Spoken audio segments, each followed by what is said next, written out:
to all of you. In the last lecture, we have discussed about the epithelial tissue, which is the first type of animal tissue, which is of 4 different type, and its function is mainly protection. So second type of tissue is connective tissue. Connective tissue means which will establish the connection between 2 different body part or between the 2 different tissues. That type of tissue will known as connective tissue. So blood is the type of connective tissue we have discussed in starting of this chapter. We have a brief idea that blood is connective tissue. We will study that in more detail in today's lecture. So blood is a connective tissue. Why it is known as connective tissue? इसको connective tissue क्यों बोलते हैं? क्योंकि ये पूरी body में circulate करता है और डिफरेंट जो हमारे बॉडी पार्ट है उनके बीच में कनेक्शन एस्टेब्लिश करता है.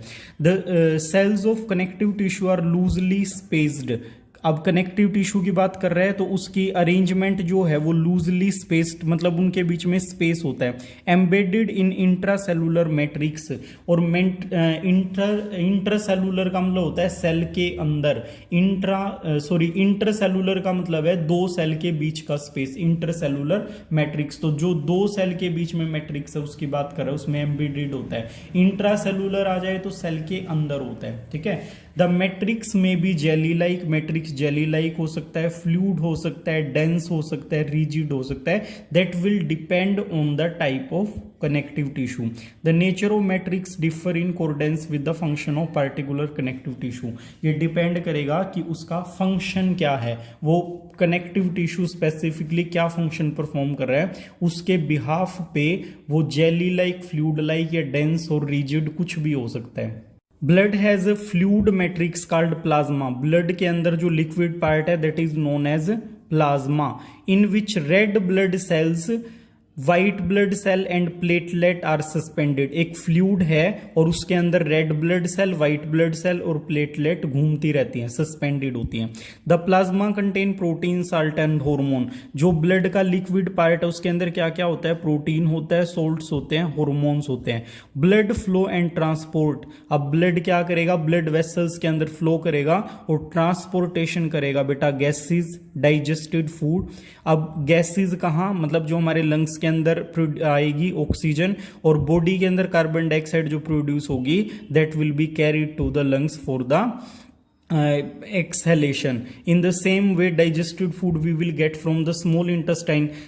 That food will be circulated to the each and every part of your body. In the same way, oxygen and carbon dioxide. Hormones हमारे ग्लैंड रिलीज करते हैं, जहां भी उनकी जरूरत होगी है वहीं पे उनको रिलीज करके आ जाता है. वेस्ट मटेरियल को किडनी के पास लेके जाता है. सो ब्लड के फंक्शन से आपको पता लग गया होगा कि this is connective tissue.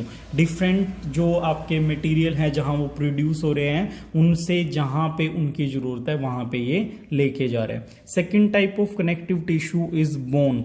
Bone is another example of connective tissue. अब बोन कनेक्टिव टिश्यू क्यों है? अगर आप देखें या सोचें इस बारे में तो बोन ने ही पूरी बॉडी को कनेक्ट कर रखा है. जैसे head is connected with our thorax with the help of bone. In the same way, our hand and legs, yeah, you can say that limbs are connected to our main trunk body with the help of bones. इसी से आपकी movement possible है. आपके joints हैं bone के अंदर जिनकी वजह से आप मतलब मूव कर पाते हैं, या कोई भी काम आप कर रहे हैं वो किसकी वजह से? आपकी बोन के अंदर जो जॉइंट्स हैं उनकी वजह से आप परफॉर्म कर पाते हैं. It form a framework that support the body. एक फ्रेमवर्क बनाता है, एक स्पेसिफिक जो आपकी स्ट्रक्चर है, that is because of our bone. Bone की वजह से ही हमारी एक स्पेसिफिक स्ट्रक्चर है. It also anchor the muscle and support the main organ of body. अब ये क्या करेंगे? हमारी मसल के साथ जुड़ जाते हैं. मसल और बोन के बीच में मतलब काफी डेंस एक टाइप से रिलेशन होता है, एक दूसरे से जुड़े हुए होते हैं. और जो हमारे मेन ऑर्गन है, विटल ऑर्गन, जिनके अंदर कोई बोन नहीं होती, ये उनको सपोर्ट करते हैं एक दूसरे के साथ जुड़ के। It is strong and non flexible, ये बहुत ज़्यादा स्ट्रोंग है और नॉन फ्लेक्सिबल है, कोई फ्लेक्सिबिलिटी होती ही नहीं है बोन में। जो आप सोच रहे हो कि जहाँ हम बेंड कर सकते हैं अपनी लिम्स को, हमारी फिंगर्स को, ये क्या हो जाते हैं बेटे, ये आपके जॉइंट्स हैं, इस वजह से आप यहाँ से बेंड कर सकते हो, अपनी बेंड कर सकते हो, सॉरी। तो ये हमारे जॉइंट्स की वजह से है, अदरवाइज जहाँ पे जॉइंट है नहीं है वहां से बोन नॉन फ्लेक्सिबल है, वैसे ही नॉन फ्लेक्सिबल है, बस जॉइंट्स के ऊपर क्या है, मूवमेंट पॉसिबल होती है। तो इस प्रॉपर्टी के कारण क्या है, हम लोगों की एक रिजिड शेप है, हमारा एक फिक्स्ड बॉडी स्ट्रक्चर है, वो बोन की वजह से रहता है। Bone cell are embedded in hard matrix, अब बोन सेल जो है वो हार्ड मैट्रिक्स में होता है। यही चीज हमने डिस्कस की थी कि उसका फंक्शन क्या है स्पेसिफिक कनेक्टिव टिश्यू का, उसके ऊपर उसका मैट्रिक्स डिपेंड करेगा। तो बोन का फंक्शन सपोर्ट प्रोवाइड करना है, कनेक्शन एस्टेब्लिश करना है, तो इसके लिए उसको हार्ड होना पड़ता है, इसीलिए इसका मैट्रिक्स है वो काफी हार्ड होता है, कॉम्पैक्ट होता है, ठीक है। That is composed of calcium and phosphorus compound. अब बोन की जो सेल हैं वो आपकी कैल्शियम और फॉस्फोरस से बनी हुई होती हैं, और इसीलिए एड वगैरह जो आती हैं कि इसके अंदर कैल्शियम है, ये बोन को स्ट्रॉन्ग करता है, वो इसी पर्पज से होता है। Two bones can be connected to each other by the type of connective tissue called ligament. अब क्या हो गया, ब्लड आपका कनेक्टिव टिश्यू था, बोन आपका second type of connective tissue था, एंड थर्ड इज लिगामेंट, ठीक है। लिगामेंट क्या है, बोन को बोन से जोड़ता है, ये क्वेश्चंस आ जाते हैं। Ligament connect the bone to another bone, this tissue is very elastic. अब इलास्टिक होना पड़ेगा क्योंकि एक बोन दूसरी बोन से कहाँ पे जुड़ेगी, जहां पे कोई जॉइंट होगा, तो उस जॉइंट में फ्लेक्सिबिलिटी होना जरूरी है, इसलिए ये इलास्टिक होता है। इट हैज कंसीडरेबल स्ट्रेंथ, इसके अंदर भी पावर होती है। Ligament contain very little matrix, इसके अंदर बहुत ही कम मैट्रिक्स होता है। अब दूसरा जो आपका नेक्स्ट कनेक्टिव टिश्यू है that is tendons. Tendon connect muscle to bone, ligament bone to bone, and tendon will connect the bone to the muscle are another type of connective tissue. Tendons are fibrous tissue with great strength but limited flexibility. अब muscle को bone के साथ जोड़ रहा है तो उसमें क्या होना चाहिए, एक स्ट्रोंग कनेक्शन एस्टेब्लिश होना चाहिए, इसलिए फाइब्रस होता है, बट इसकी फ्लेक्सिबिलिटी बहुत ही कम है, स्ट्रेंथ ज़्यादा होती है किसकी, आपके जो टेंडन है उसकी, क्योंकि उसके अंदर इतनी मूवमेंट की फ्लेक्सिबिलिटी की जरूरत नहीं होती। Another type of connective tissue, अब ये आपका नेक्स्ट बता रहा है, 4 हो चुके हैं, तो 5th आपका क्या है, दैट इज कार्टिलेज। कार्टिलेज क्या होता है, सॉफ्ट बोन होते हैं। हैज वाइडली स्पेस्ड सेल, इसके सेल के बीच में स्पेस ज़्यादा होता है in comparison to the bone. The solid matrix is composed of protein and sugar, इसका जो मैट्रिक्स है वो प्रोटीन और शुगर की हेल्प से बनता है। अगर आपसे पूछ ले कि बोन का मैट्रिक्स किससे बनता है, आप बताओगे कैल्शियम एंड फॉस्फोरस। अगर कार्टिलेज की बात करें तो प्रोटीन एंड शुगर।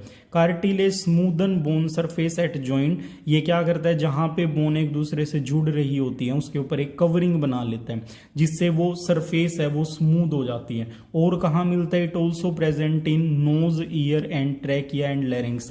नोज की जो टिप होती है, मतलब हमारी आगे वाली नोज है, वो मूवेबल होती है, तो मूवेबल किसकी वजह से होती है, कार्टिलेज, क्योंकि इसका मैट्रिक्स क्या होता है, सेमी सॉलिड टाइप आप लगा सकते हो, तो इसलिए नोज की टिप आपकी मूवेबल होती है। In the same way years को आप बिल्कुल फोल्ड कर सकते हो और वो बाद में अपनी पोजीशन को रिटेन कर लेते हैं, तो यहाँ भी कार्टिलेज होता है। ट्रैकिया हमारी एयर पाइप होती है जिससे हवा हमारी चेस्ट के अंदर जाती है, तो इस ट्रैकिया या एयर पाइप जो है इसके अंदर कार्टिलेज लगे हुए होते हैं, इसको फ्लेक्सिबिलिटी प्रोवाइड करने के लिए, ताकि कोई चीज जब इसके अंदर चली जाए अनवांटेड, उसको स्नीजिंग के द्वारा बाहर निकाला जा सके। लैरिंग्स हमारा वॉइस बॉक्स जिसके अंदर वाइब्रेशन, तो वाइब्रेशन कब होंगे, जब कोई चीज आपकी थोड़ी सी फ्लेक्सिबल होगी, तो फ्लेक्सिबिलिटी के लिए कार्टिलेज से बना हुआ होता है हमारा लेरिंग्स, जिसकी वजह से हम बोल पाते हैं।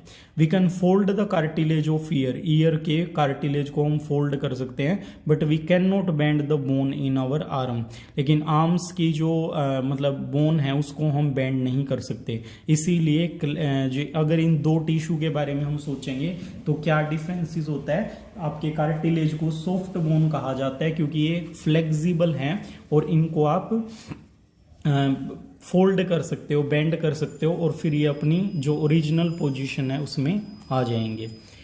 इसके बाद next connective tissue is areolar connective tissue is found between the skin and muscle. अब कल हमने बात की थी जैसे एपिथेलियल टिश्यू की लास्ट लेक्चर में, तो उस दौरान क्या था, वहां पे स्किन के नीचे आपकी क्या होती हैं, हमारी मसल्स होती हैं, तो उन मसल को और स्किन को जोड़ने के लिए एरियोलर टिश्यू प्रेजेंट होता है around blood vessel and nerve और ब्लड वेसल के चारों तरफ होता है, ताकि स्किन को भी सप्लाई मिलती रहे ब्लड की और नर्व से हमारी सेंसिटिविटी बनी रहे और साथ में उनका प्रोटेक्शन हो जाता है। And in the bone marrow में भी होता है। It fill the space inside the organ के अंदर जो खाली स्पेस रह जाता है, कहीं पे जरूरत है वहां पे ये कुशन की तरह काम कर रहा है। तो एरियोलर टिश्यू आपका क्या है, कुशन की तरह काम करता है। Where are fat stored in our body, fat कहाँ स्टोर होता है बॉडी के अंदर, फैट स्टोरिंग एडिपोज टिश्यू, ये भी आपका नेक्स्ट टाइप का टिश्यू आ गया, एरियोलर फिर adipose. Adipose tissue is found below the skin and between internal organ के बीच में और आपका जो स्किन है वहां पे प्रेजेंट होते हैं। जैसे हम हेल्दी होते हैं तो क्या हो जाती है, हमारे जो लिम्स वगैरह या बॉडी है उसके स्किन के नीचे फैट जमा हो जाता है, तो वो फैट आपका एडिपोज टिश्यू में फिल्ड होता है। The cells of this tissue are filled with fat globules, इसके अंदर फैट ग्लोब्यूल होता है। Storage of fat also lets it act as a insulator, तो ये फैट हमारी बॉडी के अंदर जमा हो जाता है, ये एक तरीके से इंसुलेटर का काम करता है, हमें बहुत ज़्यादा गर्मी या सर्दी से बचा के रखता है। तो इस साइड कुछ डायग्राम्स दिए हुए हैं। जो सबसे पहले वाला डायग्राम है ये एरियोलर टिश्यू का है, इसके अंदर आप देख सकते हो ये ग्रीन कलर और ब्लू कलर से फाइबर्स दिखाए हुए हैं। तो एरियोलर टिश्यू के अंदर क्या होता है, इट इज फाइब्रस होता है, स्किन और मसल को आपस में अटैच करने में हेल्प करता है। ये मैक्रोफेजेस हैं, कोई चीज एंटर कर जाती है बॉडी के अंदर स्किन के थ्रू तो उनको किल करने के लिए होते हैं। ऐसे ही मास्ट सेल, ये सब की सब WBCs हैं जो हमारे मतलब इन्फेक्शन से हमें बचाती हैं। सेकंड टाइप ये एडिपोज टिश्यू है, इसके अंदर येलो कलर से फैट ड्रॉपलेट शो की हुई हैं जो हमारी स्किन के नीचे फैट स्टोर करने में हमारी हेल्प करती हैं, which will act as cushion. Next is जो आपका नेक्स्ट पार्ट आ जाता है सी के अंदर। सी वाला जो डायग्राम है ये आपका किसका है, कॉम्पैक्ट बोन का है। ये ध्यान से देखो, बोन के क्या है, ये हार्ड मैट्रिक्स है और हार्ड मैट्रिक्स के अंदर आपकी बोन सेल है which are made up of calcium and phosphorus. तो इनके अंदर हेविसियन कैनाल होती हैं बोन के अंदर, जिनके अंदर ब्लड वेसल्स और नर्व सेल्स या नर्व फाइबर हैं वो प्रेजेंट। Next is cartilage. तो यहाँ पे कार्टिलेज के अंदर जो सेल्स होती हैं इसको हम कॉन्ड्रोसाइट्स बोलते हैं। यहाँ पे ओस्टियोसाइट होती है बोन के अंदर और कोंडेरोसाइट किसके अंदर, आपकी कार्टिलेज के अंदर होती है। सी से कार्टिलेज होता है, उसी से कोंड्रोसाइट वर्ड, साइट का मतलब सेल होता है। तो इसके अंदर हाइलाइन मैट्रिक्स है और हाइलेन कार्टिलेज है ये। तो ये जो आपका यहाँ पे फ्लूइड आपको विजिबल हो रहा है ये कैसा होता है, ये सेमी सॉलिड होता है और इसी की वजह से कार्टिलेज आर हाईली फ्लेक्सिबल। जो लास्ट में इन्होंने दिया हुआ है ये डिफरेंट टाइप की ब्लड सेल शो की हुई है, डिफरेंट वाइट ब्लड सेल।